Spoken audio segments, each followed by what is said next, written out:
na ihahatid at mapapakinggan po natin sa oras na ito. Para sa ating text sa hapon po ito, ay balikan po natin kanina yung ating binasa sa ating scriptural reading from Isaiah chapter 58 verse 13 hanggang verse 14.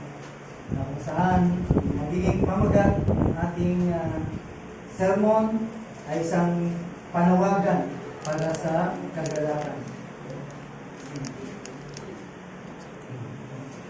Isaiah chapter 58 verse 13 to 14. Kanina medyo malalim yung Tagalog po sa pagbasa po natin. Kaya babasahin po naman natin sa English translation. Baka sakaling naiintindihan po natin. Right? So sabi po dito in verse 13, if you turn back your foot from the Sabbath, from doing your pleasure in my holy day, and call the Sabbath a delight, and the holy day of the Lord honorable, if you honor it, not going your own ways, and seeking your own pleasure, and or talking idly, then we shall take delight in the Lord, and I will make you ride in the heights of the earth. I will feed you with the heritage of Jacob your father, for the mouth of the Lord has spoken. Tayo po ay manalangin. O Diyos na makapangyarihan sa lahat, ang nagawa ng langit at lupa, nakakaalam ng lahat ng bagay, nagtangan ng lahat ng bagay. Kami po sa pangalan po ni Kristo na aming Panginoon, pagligtas, hindi po kami nagbibigay sa inyo ng papuri at pasasalamat, maging kagalakan po namin po Diyos na muli makapagpalad ka sa oras ko nito. Imas po namin muli ang tulong ng Banal na Espiritu na bigyan po kami ng pagkakatawa para sa mga mapapakinggan po namin. Maraming salamat po Diyos at patawad po ulit sa mga pagtutulong. Ipagdalangin sa pangalan po ng Jesus. Amen. Tinatawag po natin na ito po ay isang panawagan na kung gusto mong magkaroon ng kagalakan ay tinatawagan ka ng Diyos para tumungo sa isang banal na lugar na kung saan ay tinatawag ng ilang simbahan. So it means ang tunay na kagalakan ay matatagpuan lamang kung saan matatagpuan ang Diyos at matatagpuan ang tagapagligtas. Hindi po nakakasapat ang mga bagay na ginagawa ko natin because anuman po ang magiging bunga po nun, still doon pa rin yung pag-aalala, doon pa rin yung mga bagay na pangangailangan. Pag nandito pa at pumunta ka sa banal na tahanan ng Diyos, magkaroon ka ng sufficiente ng pangangailangan ng iyong pagdiwa. Yan po ay isang kagalakan. Kaya kapag inisip mo, kung paano mo ititreat ang isang araw, ibig sabihin, that's the way you value most. No, halimbawa, pumunta ka sa party, ibig sabihin, hindi yung pinapahalagaan mo. Pero kung pumunta ka naman dito sa simbahan, at yan din ang pinapahalagaan mo. Kaya dito, sa ating panahon, sa ating mundo ngayon, ay napakabilis ang takbo ng buhay. I mean, napaka-busy sa lahat ng bagay. Kaya pati ang linggo ay itinuturing po nilang isang araw na kung saan po ay bukas para sa mga gawain, mga personal na gawain. Ang linggo ay isa pong catch up para sa kanila o para sa atin. Ito po ay isang sometimes ay relaxation sa buhay ng bawat isa. At dapat makita po natin dito sa ating binasang text na mayroong panawagan, mayroong invitation na binitawan po ng Diyos para tingnan po natin ang araw ba ng Sabat o araw ng pagsisimba. Ito ba ay kabigatan sa bawat isa sa natin? O only just an obligation or kagalakan na dapat po natin tignan. Kaya tatlong bagay na makikita po natin na ang pagpunta ba sa simbahan ay mabigat ba sa iyo o obligasyon lamang ba sa bawat isa po sa atin or gusto mong magkaroon ng kagalakan sa bilan. Kaya makikita po natin. Kaya dito sa text po natin, saan ay makikita po natin na hindi lamang po may mga bagay na dapat nating sundin, kundi pinapakita dito that there is a relationship between you and between God. Kaya habang nandito tayo, we must enjoy and experience that joy sa Kanya. And aligning our desire with Him. Diba? Isang kagalakan po ito. Pero kung ituturing po nating burden po ito, maaaring sasantabi lang. Hindi ka makapakali. Nandiyan ka lang, no? Parang nagmamadali ka. Or just an obligation lang, ibig lang sabihin, ay, pupunta ako doon para lang makita nila na nandun ako bilang membro ng simbahan. As ako bilang member, pag ko bilang member ka, you are confident to stay or to go sa simbahan kasi kasama ka sa kabinet, di ba? Or pumunta ka dito because it's a delight for you. Kagalakan, kaluburan para sa atin. That's why this text, no? Itong text pong ito, it is a challenge para ma-discover ulit natin yung kagalakan at ang biyaya na kung saan ay ibigay ng Panginoon this day of the Lord's day. Right? Para makita po natin, hindi lamang po yun. Kundi is a responsibility na ibigay po natin. Paano po natin igalang ating manlala o ating Diyos sa ating puso, hindi lamang po sa puso po, sa mga salita, sa mga aksyon po natin. The way we ay makikita po nila sa atin kung paano ang isang tao ay nagagalak kapag araw na kaya again, ay tingnan po natin yung panawagan po ng Diyos na kung saan ay magbibigay po ito ng kagalakan para sa ating kaluluwa. No? Unang-una po, sa kagalakan po sa iyong kaluluwa at glory sa Diyos. Una, in verse 13, ito ay panawagan para sa Lord's Day. A call to the Lord's Day. Panawagan po ito. Ibig lang sabihin ay araw po ito ng Panginoon. So, ano gagawin po natin kapag araw ng Panginoon? Dahil masabi po ng text po natin, if you turn away your foot from the Sabbath, from doing your pleasure on my holy day. Ano ibig sabihin po nito?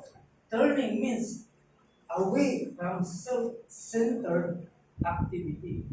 Sabihin, uulanin mo yung gusto mong gawin. Isa sa pera mo yung araw ng linggo.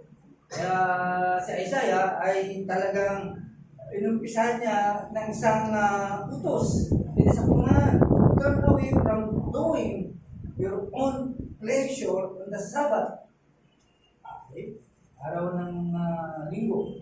Gagawin mo yung gusto mong gawin. Kaya anong ibig sabihin ng turn away your foot? It means redirecting our daily activities ng pursuit. Ano pinapakita ko ito? It's symbolizing a choice to stop following our own desires on God's holy day.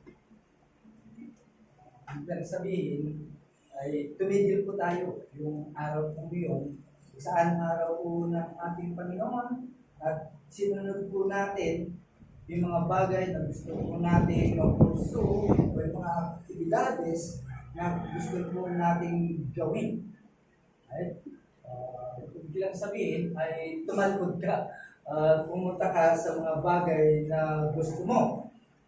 Dito sa ating lipunan, which is talagang makikita mo ang tao ay they are very productive. No? Talagang gusto ay gawa ng gawa, wala nang pahinga. Makikita po natin that their self-interest ay na-dominate na sila.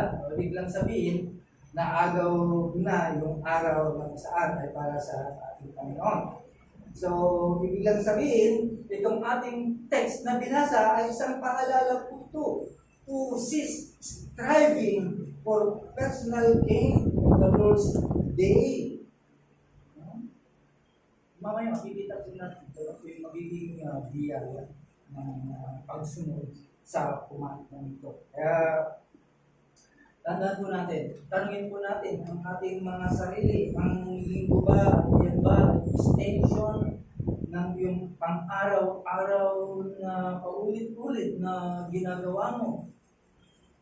Okay? Okay lang sana, ang linggo, gagamit ko talaga yung pahinga para sa akin. No? Hindi extension pala ng ginagawa natin araw-araw. God made a design. Ginawa po niya ang isang araw na pahinga para the other day ay magiging malakas ka ulit. Ibig lang sabihin, hindi pinapakita lang ng Diyos na dapat magpahinga ka para sa sunod naman ay meron kang mga. Yan, kung uubusin mo yon ay talagang madadali ka po yan. Okay? O ang araw ba ng linggo talagang nalaan ba natin para sa Diyos? Okay? Pangalawa, ibig lang sabihin ng ceasing from personal pursuit. Yung pagtigil po natin para sa mga personal natin na nice. Kaya ating titingin. Ang sinasabi po ng text po natin, the term your own pleasure, ay hindi lamang po ito yung tinatawag na sinful pleasure, kundi normal na saan ay araw-araw na ginagawa natin na kung saan ay naubos o na-consume ka. Okay? Na ibig lang sabihin, panawagan po ito ulit para ma-reorient po tayo sa ating mga araw-araw na gawain. Okay? Ibig lang sabihin, ang panawagan po ito that we have to focus on God's purposes rather our own. Kaya nga ang linggo ay itinangin po yan ng Diyos para sa Kanya. So it means, ang ating focus dapat ay sa Kanya.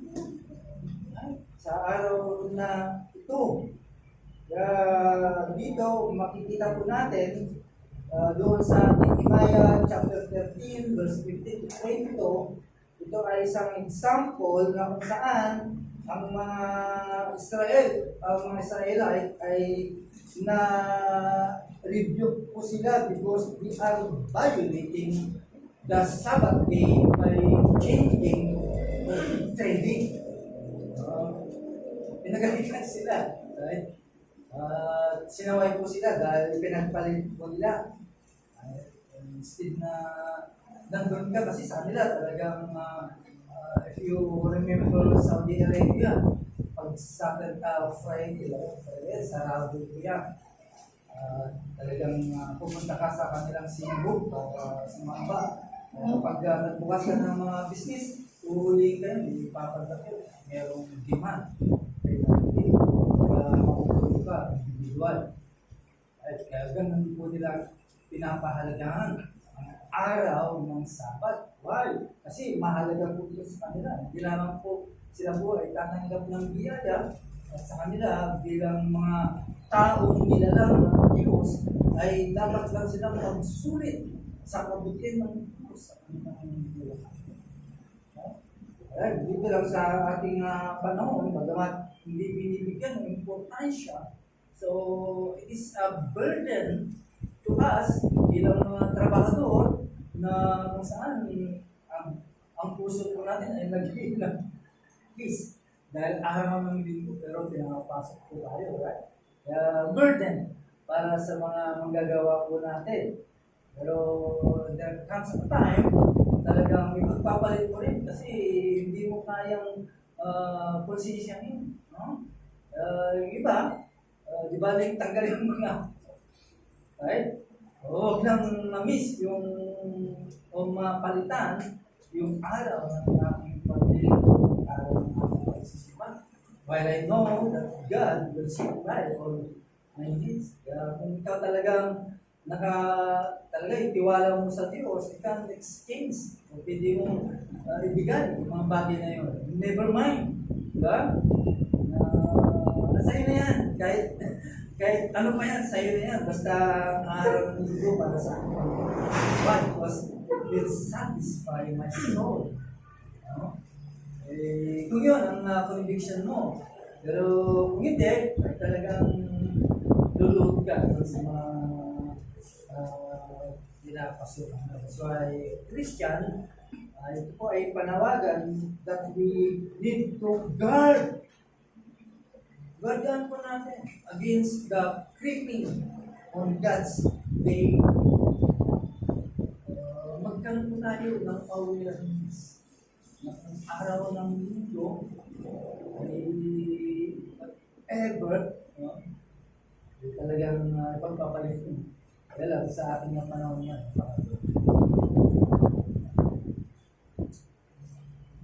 Okay, so again, verse 13, meron din panawagan. Ito yung sikreto. Merong panawagan na kagalakan sa araw ng Panginoon. Tingnan po natin, mga kapatid.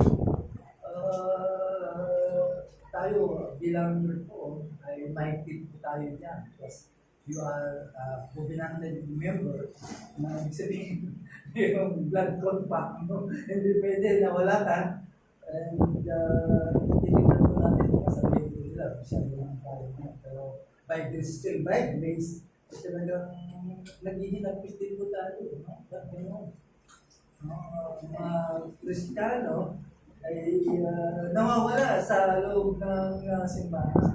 Pero ito po ay titignan po natin para po yung magiging outcome ng text po natin. Again, in verse 13, and call the Sabbath a delight. Right? Delight. Trust and delight. A delight. The holy day of the Lord honorable, and shall honor him, not doing your own ways, nor finding your own pleasure, nor speaking your own words. The word calling, the day, a delight. Right? Ano ba yung delight? The word delight conveys the idea of something precious and highly esteemed. Ibig lang sabihin, mahalaga po sa akin ito. Kaya bibigyan ko ito ng importansya. Why? Tulad ng sabi, pumunta ko doon kasi doon ko nakikita yung isang kagalakan na hindi naibigay na kagalakan kapag nandito ako sa kinilalagyan. Iba kasi yung kagalakan na mamit mo yung mandalalang at yung tagapagligtas. Di ba? Iba ang dating po noon. Iba ang binibigay po noon. Kaya sa mga bagay na salamuha po natin. Hindi po sinasabi na hindi delight ang pamilya mo. It's also a delight to be with your family. Lalo na kapag kasama mo sa loob ng simbahan. Right? Kaya we consider as a precious and highly esteemed araw ng Sabat. So God desired that we not view the Sabbath as a burden, some duty, but as explicit joyful time with Him. Nais ng Diyos. Nagagalat ang Diyos na makasama ka, maka-fellowship ka at mayroon kang kagalakan between you and your God. Desire. Kaya nag-set up po siya ng kanyang araw. Sana makita po natin po yung kagandahan po nun. Bakit? Bakit? Kasi ito yung panahon na kung saan mamamahiya ka sa Kanya, ihilig ka sa Kanya. At lahat ng bagay ay pagkakatiwala mo sa Kanya. Ano makukuha mo dito? Because it is a spiritual renewal in 6 days na kung saan bakbat ka sa lahat ng bagay. Bakit ka sa mundo, napagod ang kaluluwa mo. Ano yung nangyayari po doon? Bagsak. That's why God designed ang araw po nito para ma-enjoy po natin at magkaroon po tayo ng panibagong renewal para sa iyong kaluluwa. Ang kaluluwa mo na nabutog sa haba ng ginagawa po natin. Sunday ay hindi lamang para magbigay, magsulit sa Diyos, kundi kapahinga ng bawat isa po sa atin. Kaya ang tanong, paano ba natin i-approach ang Sunday? Okay? Paano ba natin turing ang Sunday sa buhay po natin?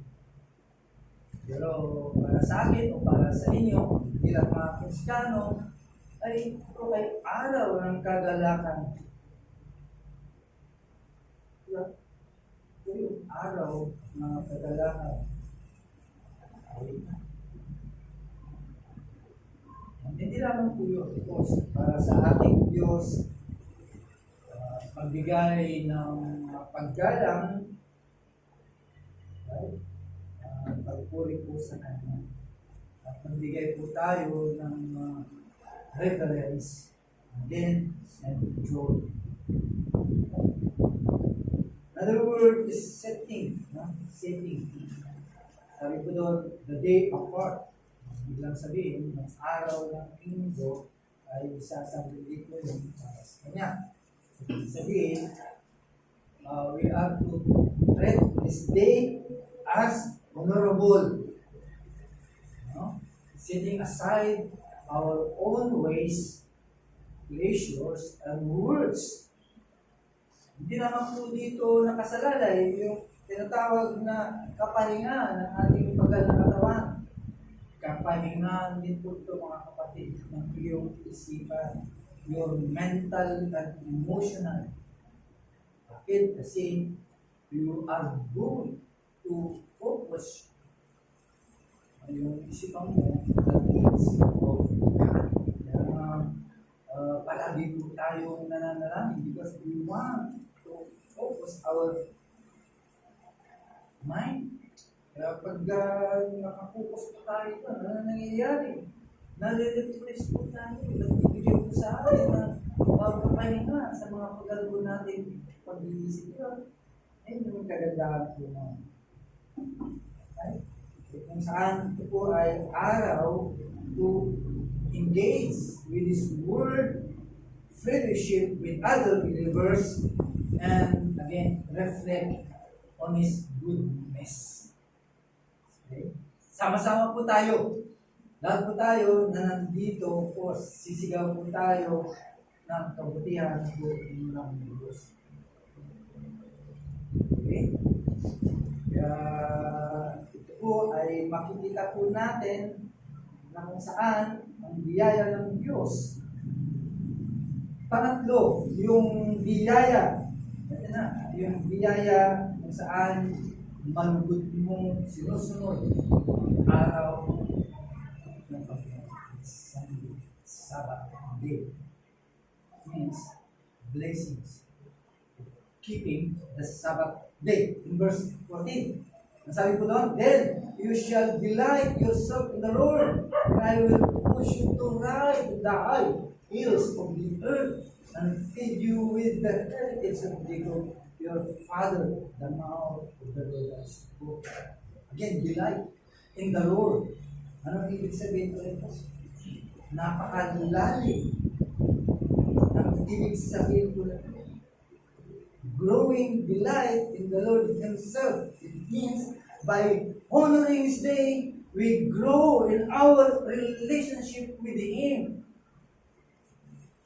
Lalong mahaba yan, lalong titignan, lalong lalaki ang iyong pakikipag-inig sa iyong Diyos. Why? Because the more we honor the Sabbath, the more we experience the joy and delights that comes from God na tayo po ay nakikipag-inig.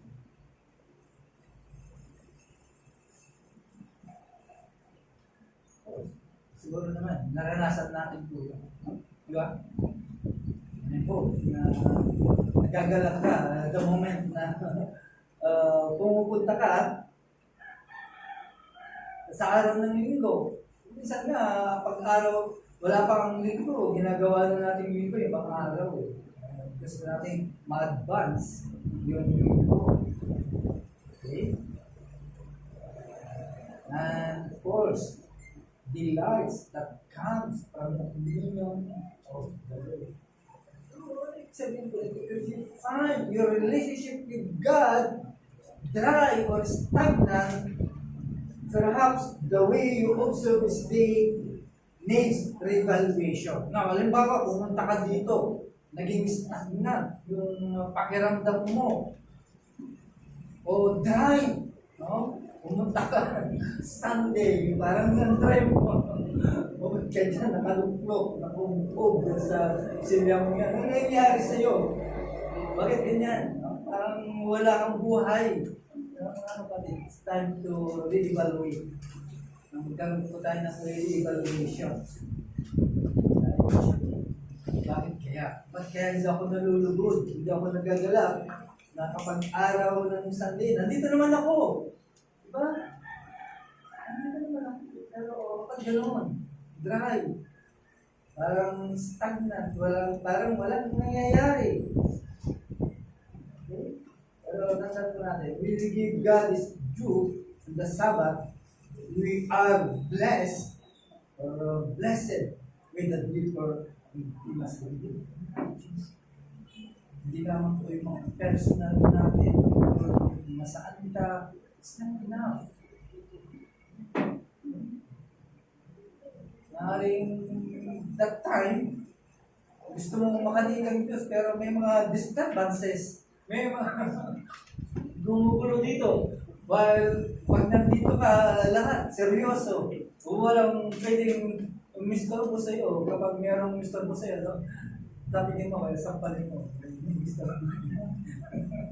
Nag-i-enjoy ako sa communion sa aking Diyos. Right? Pero sa bahay, pwede. Talagang guguluhin ka. No? Kaya, it is a deeper blessings when it comes to intimacy with Him. Mas malalim, dito mas malalim, hindi yung pag-ibig mo sa Diyos. Kasi dito, seryoso po tayo lahat. I want to experience. Hindi sinasabi, hindi nyo nasa paglalakad. Diba? Okay. So, hindi naman po yun. Mayroong sinasabi po dito na exhortation and probation. Tingnan po natin. Yung phrase na ride on the high hills of the earth. Ano kaya ibig sabihin po nito? Gusto kong malaman kung ano ang ibig sabihin po nito. It signifies exaltation and spiritual prosperity. It means God will lift us up and provide our needs when we honor Him. Dadali ka sa mataas ka. Bakit? Kasi gusto mong mabigyan ng karangalan o parangal sa Diyos. It signifies a spiritual prosperity. Yan po yung need po natin. Yung provision ng materialistic na bagay it can provide pansamantalang kagalakan ng hindi but still, yung kaluluwa mo ay meron pa rin hinahanap ng mas malalim. Kaya hindi ito napapalitan, hindi ito napupunan ng lahat ng mga bagay. At billionaire na. Gusto pa niya maging trillionaire pa. Walang sufficient sa kanya. Diba? Pero itong Kristiyano ito, sa lahat. Mayroon pa sa lahat.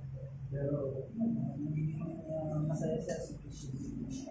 Pero hindi ka nakasalanan ng mga bagay kung saan gusto mo magkaroon ng spiritual prosperity. At tataas ka ng Diyos. At ibibigay kung ano yung pangangailangan spiritually. The rest, dagan na lang because you honor your Redeemer.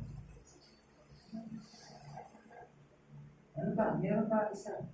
Feed with the heritage of Jesus. Anong ibig sabihin ko?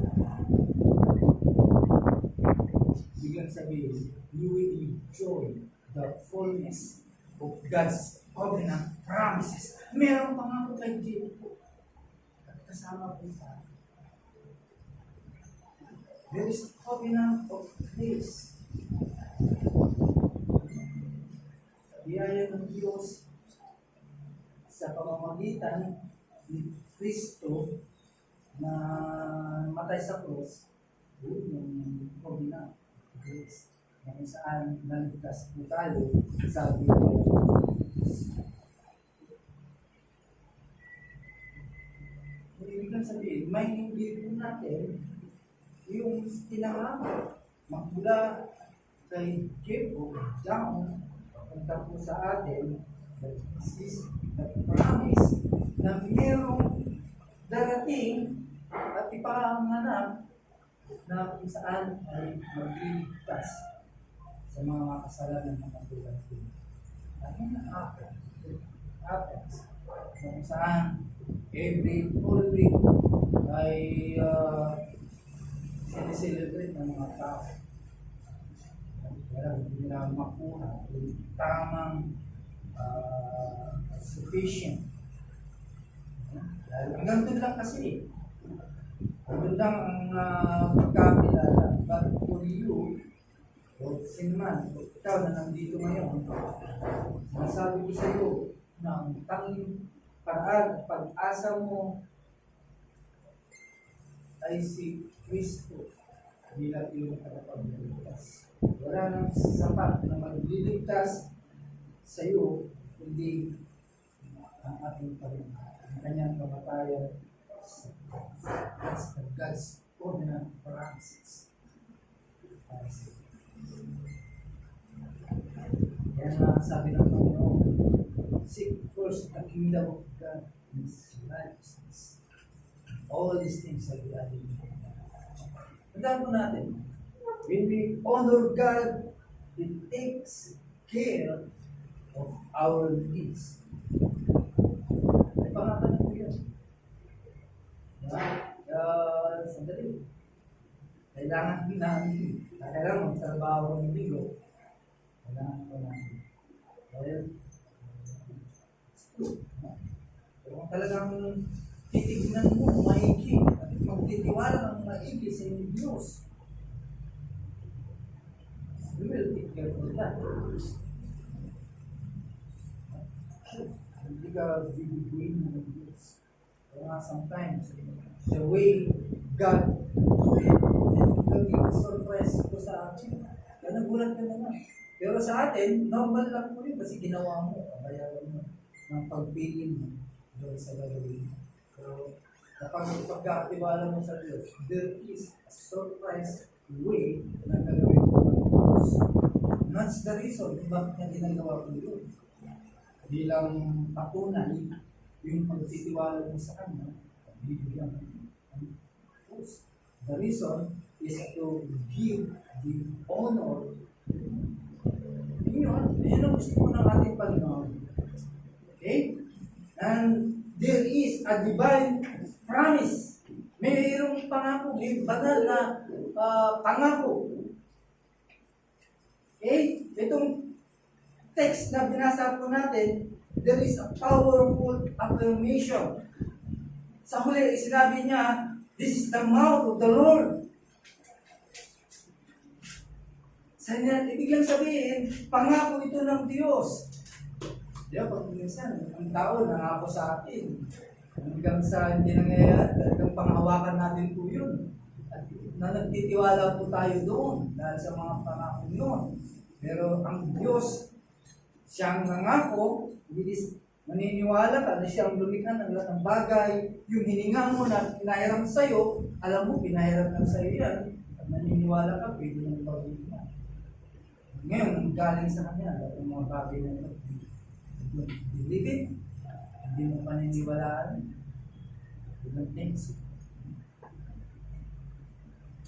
Ibig lang sabihin, kapag sinabi ng Diyos na ito ay pangako mismo, guaranteed. Ginagarantihan niya kasi siya nagsalita. Diba? Siya nagsalita. Eh, sino ba, ang Diyos ba talaga nagsisinungaling? Hindi. He never changes. Hindi siya nagbabago. Ano yung sinabi niya, ang mangyayari po yun. This promise is guaranteed by God Himself, emphasizing the certainty of His blessing when you honor the Sabbath. Tingnan po natin, sa araw-araw na pagsisimba po natin, wala po tayong kinaligtaan. Ano nangyari sa iyo? Di ba? Lumago ka sa pananampalataya? Okay?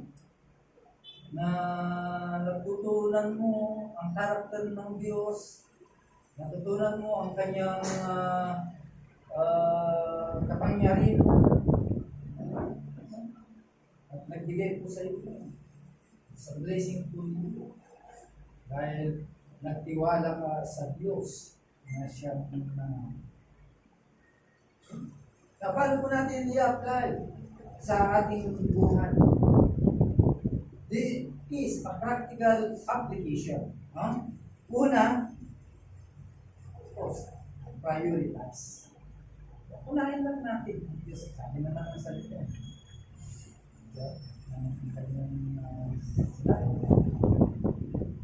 Unahin natin siya. Because we pray, put God first. Sa lahat, Diyos muna. Bago ang lahat, unahin mo muna ang Diyos. Okay? So, prioritize worship and rest. Nandito tayo ngayon. Okay? Hindi lang nandito, hindi nagpahinga, lupak mo sa kabilang tambak na isipin. At least one day na nakapagpahinga ang utak mo sa good things. Araw. Pero mga sinit ng Lord ang isang araw. Okay. Now, ibig sabihin po nun, worship and rest is to set Sunday apart for worship, fellowship, and rest. Kaya anong gagawin mo natin? Avoid filling in with mundane task or work. Yung patuloy-tuloy na ginagawa mo natin. Tigil mo na Sunday, jump up na. May araw ka dyan. Dito muna sa aking manalalang. Susulit mo na ako doon. Hindi ba kayo? We have to avoid. Pigilan po natin na mapuno ng paulit-ulit na gawain at trabaho ang ating mga sarili. So, anong gagawin mo? Engage. Sa araw ng linggo, engage fully in spiritual activities such attending church, reading scripture, and meditating on God's promises. Ang dapat enjoy. Ang nanging na dapat gawin ng mga tao, wala na mga Kristiyan. Pangalawa, avoid self-serving activities. Okay? Kaya tanungin mo ang sarili mo kung magiging seryoso ka. Tanong mo sa sarili mo, ang Sunday ba ay considered ko ba na bilang ordinaryong araw just to do all my activities? Or Sunday, gagawin ko para nga lang ko ang aking Diyos, or I will serve my own interests.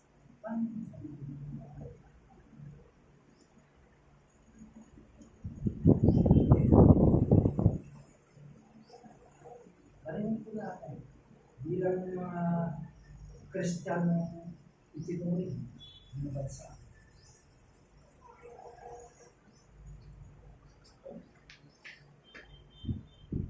Pangatlo, celebrate.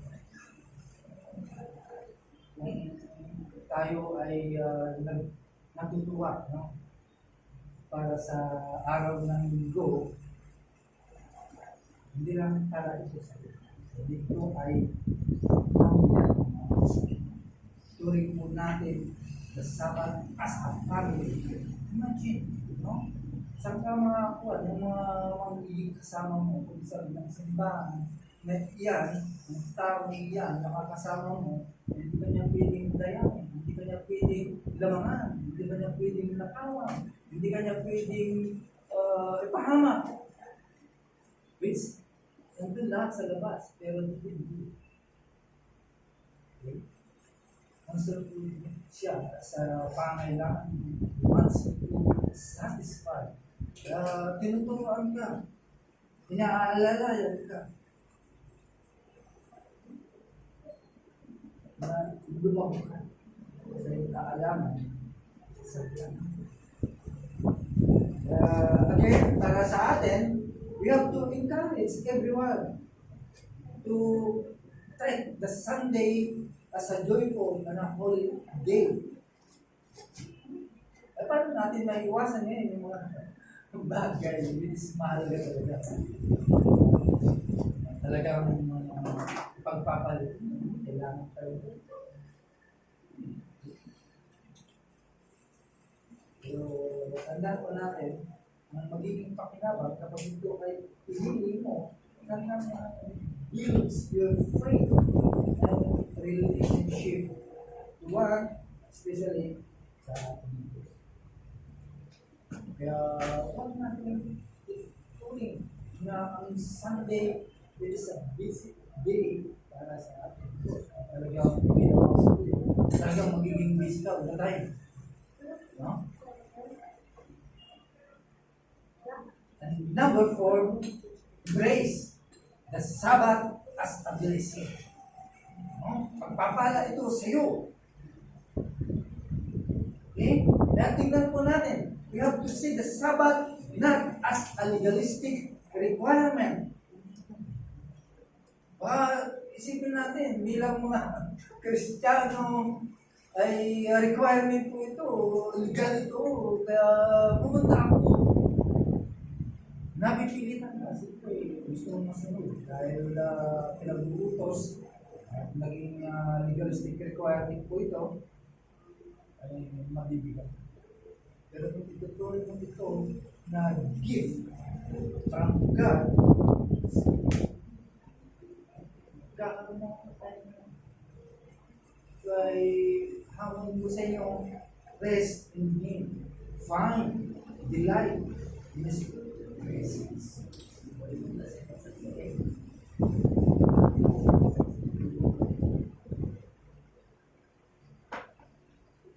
Right.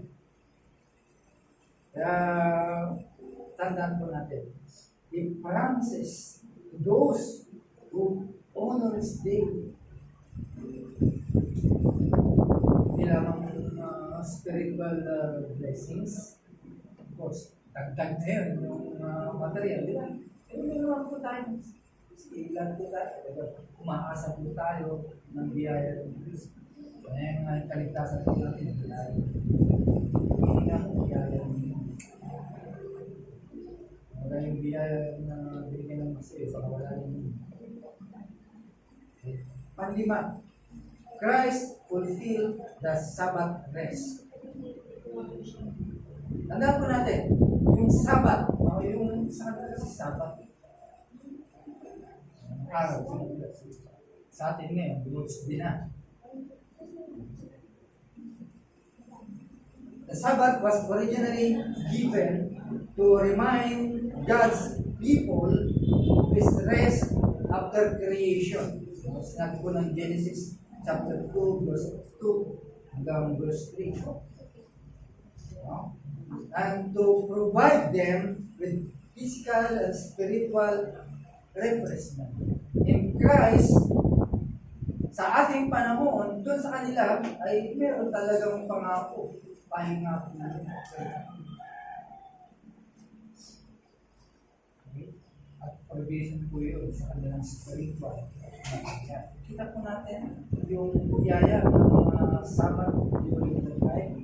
But dito sa ating kapanahonan, in Christ, we find the ultimate fulfillment of that rest. Ano yun?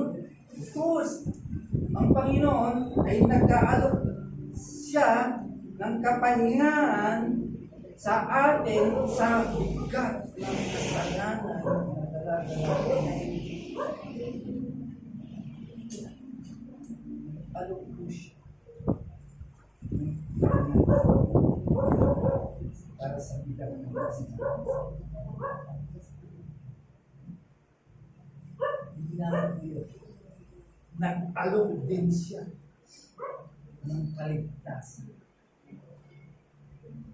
para sa dahil sa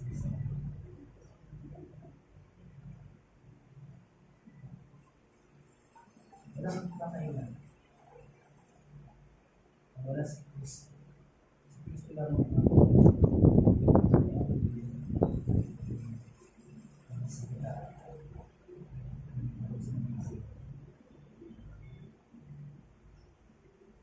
Therefore, to honor Christ as Lord of the Sabbath is to embrace the rest He provides for your soul. Di ba yung mga provision na bigyan ng ating Panginoon para sa iyo? Kaligtasan para sa kapangin. Naghahanap ka ng kaligtasan, kapahingan, yung mga kasalanan, bigat ng kasalanan, hanapin mo ang Panginoon. Kaya may panawagan. Hindi lang magpapahingan. Dahil nandito ka lang, wala ko sa bahay niyo. Nakapagpahinga ka sa paghuhugas o anything na gawain sa bahay. At least one day, once a day, ay nakapagpahinga. Yan ay sinyales ng isang malusog. Malusog lang po yan. Dahil nakapagpahinga. Sabi mo kayo, diret-diretso. Minsan namamatay. Pero pag ginawa mo yun, may kapahinga ng kaluluwa mo, ay katawan mo, hindi pa kayo kapahinga ng kaluluwa. Matatagpaw mo, yung kapahinga ng kaluluwa mo, dahil na-Kristo. Embrace the Sabbath. Huwag natin magpalit ang Sabbath o Lord's Day. Mamaya, alisin niyo. Diba? Mas magkakabot diba? So, mga kapatid, sana pinapang po tayo sa minsan.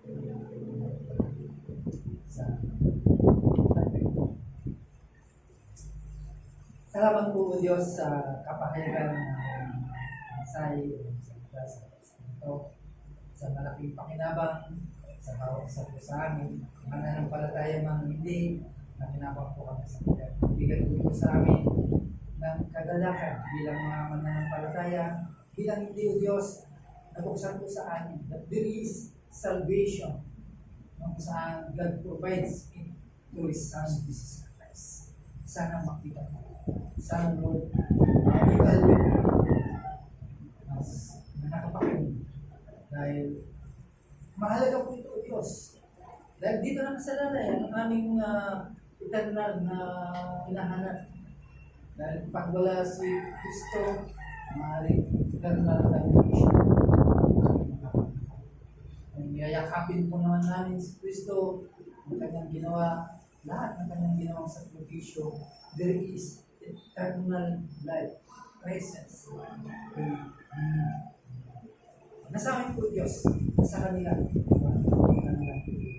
Pero Lord, sana sa paghayag ng mensahe po ito, we pray that the Spirit moves sa buhay ng bawat isa. Para makita po nila, Panginoon, ang kanilang kalalagayan, ang kanilang katapayuhan sa mga harapan. Saan tinuturing na kaaway at hindi ng isang for the believers, salamat po sa pagkat na ito ay binakasang tuloy nyo. Hindi na kami kaaway, hindi kaibigan. Hindi naman hindi tinatanging bilang na anak. Maraming salamat. Ang pinapang po ng Diyos. Ang grace sa maraming Diyos.